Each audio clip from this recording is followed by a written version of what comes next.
اعوذ باللہ من الشیطان اللعین الرجیم بسم اللہ الرحمن الرحیم ان اللہ ملائکۃ یصلون علی النبی یا ایھا الذین آمنوا صلوا علیہ وسلموا تسلیما اللہم صل علی محمد وآل محمد وعجل فرجہم واشرنا معہم وزدنا محبتہم۔ محترم ناظرین، السلام علیکم ورحمۃ اللہ وبرکاتہ۔ الحمدللہ، تربیت اولاد کے حوالے سے آج لیسن نمبر 106 آپ حضرات کے خدمت میں پیش کیا جا رہا ہے۔ عزیزو، انسان کا انسان بننا کمال ہے، حیوان بننا کمال نہیں ہے، بھگوان بننا کمال نہیں ہے۔ تھوڑی سی کرامتیں انسان پیش کر دیتا ہے تو بابا بن جاتا ہے، لیکن انسان کو چاہیے کہ چند چیزیں اپنے ذہن میں رکھے۔ ایک، توبہ کو نہ چھوڑے، کیونکہ انسان کی زندگی میں خطائیں مسلسل ہوتی رہتی ہے۔ ہر روز کچھ نہ کچھ انسان خطا کرتا ہے، ہر روز کچھ نہ کچھ انسان سے غلطی ہوتی ہے، لہٰذا توبہ کر لے، توبہ کر دے۔ پھر ہو سکتا ہے پھر توبہ کے بعد جو ہے نا پھر غلطی ہو جائے، لیکن ایک چیز ذہن میں رکھیے، توبہ کرتے وقت ذہن میں ایک بات رہے کہ میں دوبارہ یہ غلطی کو نہیں دہراؤں گا۔ لیکن چونکہ انسان خطاؤں کا پتلا ہے، لہٰذا پھر کچھ عرصے کے بعد وہ بھول جاتا ہے اور کچھ شیطان کے ورغلاوے میں آ جاتا ہے یا نفس کے بہکاوے میں آ جاتا ہے، پھر خطا ہو جاتی ہے۔ تو اسے چاہیے کہ پھر وہ معافی مانگے اللہ سے کہ پروردگار مجھے معاف کر دے، مجھ سے خطا ہو گئی۔ تو خطائیں انسان میں ہوتی رہتی ہیں، بشر سے بے ہٹا دو تو شر رہ جاتا ہے۔ تو خطا انسان کی فطرت ہے، انسان کی فطرت میں خطا کاری ہے، انسان خطائیں کرتا ہے، لیکن توبہ کر کے مصمم ارادہ کر لے کہ میں انشاءاللہ کوئی گناہ نہیں کروں گا۔ پلاننگ بنائے انسان، آج کی تاریخ میں کوئی گناہ نہیں کروں گا۔ کامیاب ہو جائے تو اللہ کا شکر ادا کرے، 2 رکعت نماز شکرانہ پڑھے۔ پھر نیا دن جب شروع ہوتا ہے تو صبح کی نماز کے بعد طے کر لے کہ آج میں کوئی گناہ نہیں کروں گا۔ پھر بھی اگر گناہ ہوتا ہے تو انسان توبہ کرے۔ شیطان وسواس ڈالتا ہے، کیا فائدہ یہ توبہ کے ڈرامہ کو لے کے؟ تم بار بار توبہ کرتے ہو، بار بار خطا ہوتی ہے، پھر توبہ کر کے کیا فائدہ؟ نہیں، مایوسی نہیں ہونا چاہیے۔ انسان کو چاہیے اگر گناہ ہو جائے تو توبہ کرے، بار بار توبہ کرے۔ جب بھی گناہ ہوتا ہے فوراً توبہ کر لے اور انسان مصمم ارادہ کرے۔ دیکھیے، ارشاد ہو رہا ہے کہ کل بنی آدم خطاؤن وخیر الخطائین توابون۔ ہر بنی آدم، ہر انسان سے خطا ہوتی ہے، لیکن ان میں خیر پر وہ ہیں جو توبہ کر لیتے ہیں۔ تو توبہ کرنا ضروری ہے۔ تو توبہ انسان کرتا ہے تو ایسے ہو جاتا ہے جیسے اس سے کوئی گناہ ہوا ہی نہیں۔ اللہ بڑا کریم ہے، اللہ بڑا کریم ہے، برابر وہ معاف کرتا رہتا ہے۔ اور پھر انسان استغفار اٹھتے بیٹھتے کرتا رہے اور صلوات کا دامن نہ چھوڑے۔ صلوات کثرت سے پڑھنے والا ائمہ اہل بیت کی نگاہ میں بہت بڑے مرتبے پہ چلا جاتا ہے۔ صلوات انسان کے ارادے کو مضبوط کرتی ہے۔ جو آپ ارادہ کرتے ہیں نا کہ میں آج سے کوئی گناہ نہیں کروں گا، اس کو مضبوط کرتی ہے صلوات ڈھال کی طرح کام کرتی ہے، بلاؤں سے محفوظ رکھتی ہے، شیطان سے محفوظ رکھتی ہے، اور امام کی قربت جو ہے نا اس انسان کو حاصل ہوتی ہے جو کثرت سے صلوات پڑھتا ہے۔ اور ایک چیز انسان کو یاد رکھنا چاہیے کہ کوئی اگر اس پہ احسان کرے تو اس کو کبھی نہ بھولے۔ ایک واقعہ میں آپ کو سنا دوں اور اس کے بعد پھر ایز یوزل ہم جیسے بہت شارٹ کلپس ہوتے ہیں، آپ اس کو خود اکیلے نہ سنیں بلکہ اس کو آگے بڑھائیں، یہ ایک ثواب جاریہ ہے۔ اور اگر آپ نے سبسکرائب نہیں کیا ہے تو سبسکرائب ضرور کر لیں۔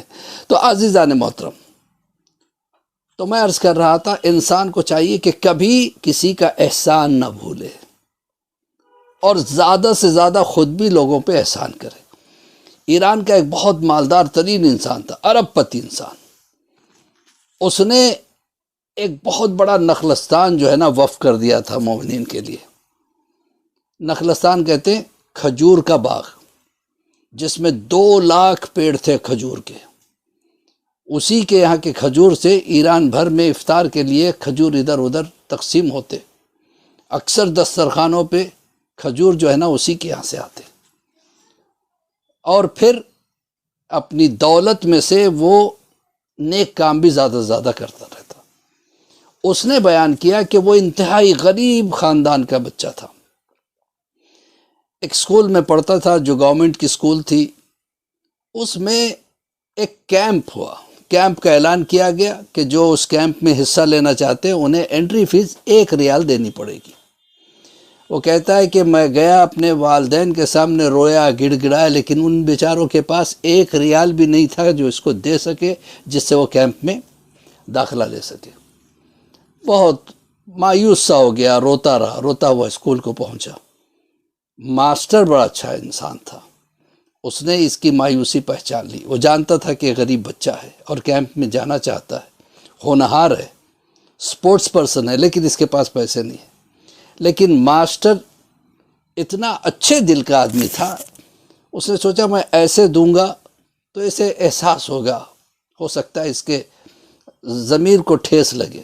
اس نے ایک کوئز کلاس میں رکھی کہ جو میرے سوال کا صحیح جواب دے اس کو میں انعام دوں گا. تو ماسٹر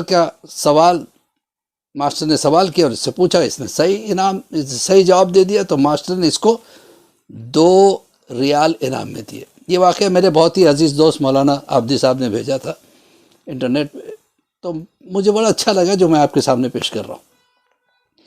اب وہ جو ہے 2 ریال جب ملے، اس کے لیے بہت بڑی دولت تھی. دوسرے دن کیمپ چالو ہونے والا تھا. تو ماسٹر نے، تاکہ اس کو کوئی یہ احساس نہ ہو کہ ماسٹر اس کی مدد کر رہا ہے، تو اس نے پورے اسٹوڈنٹ سے کہا اس کی کامیابی پہ تالی بجاؤ. سب نے تالیاں بجائی اور اس کو 2 ریال دیے. یہ کہتا ہے کہ میری خوشی کی انتہا نہیں تھی. زندگی میں اس خوشی کو میں آج بھی محسوس کرتا ہوں کہ اس وقت جب کہ میں مایوس تھا، میں چاہتا تھا کیمپ میں جاؤں، میرے پاس پیسے نہیں تھے، میں تڑپ رہا تھا. اس وقت 1 ریال نہیں تھے، جائے کہ اس وقت مجھے 2 ریال مل گئے. جب 2 ریال مل گئے تو فوراً میں دوڑ کے گیا کیمپ میں. جا کے میں نے اپنا نام درج کرایا اور 1 ریال میں نے پے کر دیا اور 1 ریال میں نے خرچے کے لیے رکھ لی. یہ کہتا ہے اس کے بعد میں اسکول سے فارغ ہو گیا، بڑا ہوا، پھر میں نے بزنس کرنا شروع کیا، کھجور وغیرہ کے بزنس میں داخل ہوا. پھر اس کے بعد باغات خریدنے شروع کیے. ہوتے ہوتے ہوتے ہوتے یہ کروڑ پتی ہو گیا. اس نے کئی لوگوں کو مدد کرنا بھی شروع کیا. ایک دن اسے یاد آیا کہ وہ خوشی اتنا کما کے بھی مجھے نہیں مل رہی تھی جو خوشی مجھے اس وقت 2 ریال کے ملنے پہ ہوئی. کہ اس خوشی کا جو احساس ہے میں کبھی زندگی میں بھول نہیں پاتا ہوں، اور اس خوشی کو دینے والے ماسٹر کو میں کیسے بھول جاؤں. اس نے طے کیا میں اس ماسٹر کو ڈھونڈوں گا. استاد کو ڈھونڈتا رہا. بڑے مشکل سے استاد ملے تو بڑی بری حالت میں تھے، ریٹائر ہو چکے تھے، ضعیف ہو چکے تھے. نوبت یہ آ چکی تھی کہ وہ جس مکان میں رہتے تھے وہ مکان بھیجنا چاہتے تھے اور کہیں دور چلے جانا چاہتے تھے. ملاقات کیا کہ آپ نے مجھے پہچانا؟ ماسٹر نے کہا نہیں. کہا میں فلاں ہوں اور آپ کا حق میری گردن پہ ہے. کہا کیا، کیسا حق؟ تو اس سے وہ واقعہ یاد دلایا تو ماسٹر ہنس پڑا. ہنس کے کہا اچھا تم وہ 1 ریال واپس کرنے آئے ہو؟ کہا جی ہاں، وہ 1 ریال مجھے واپس کرنا ہے، آپ اس کو منع نہیں کریں گے.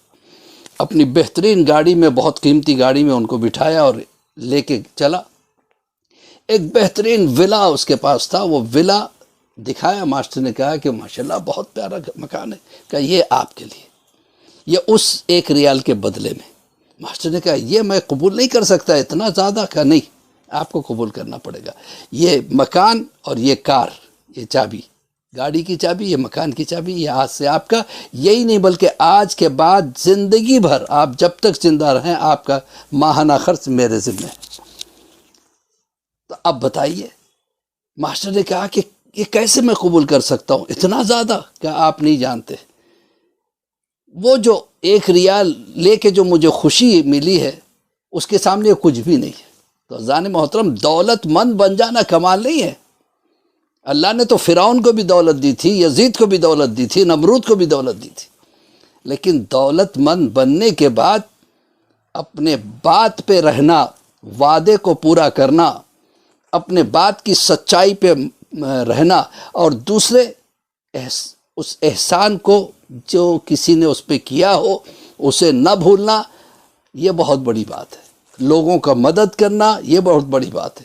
دولت مند بن جانا بڑی بات نہیں ہے، اللہ کسی کو بھی دے سکتا ہے دولت، لیکن دل پیدا کرے، بڑا دل رکھے، جو لوگ غریب ہیں ان کی مدد کرے، جو لوگ مجبور ہیں ان کی مدد کرے، اپنے بھائیوں کی مدد کرے، اپنے رشتہ داروں کی مدد کرے.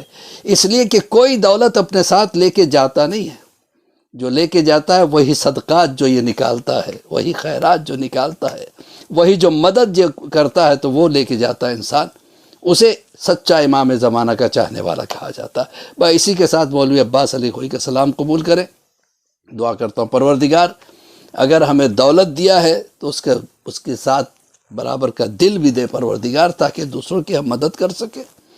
پروردگار بحق زہرا و بیہا بالہا بنوا، امام کے ظہور میں تعجیل عطا فرما، ہم سب کو امام کے چاہنے والوں میں شمار فرما. فقط والسلام ورحمۃ اللہ وبرکاتہ.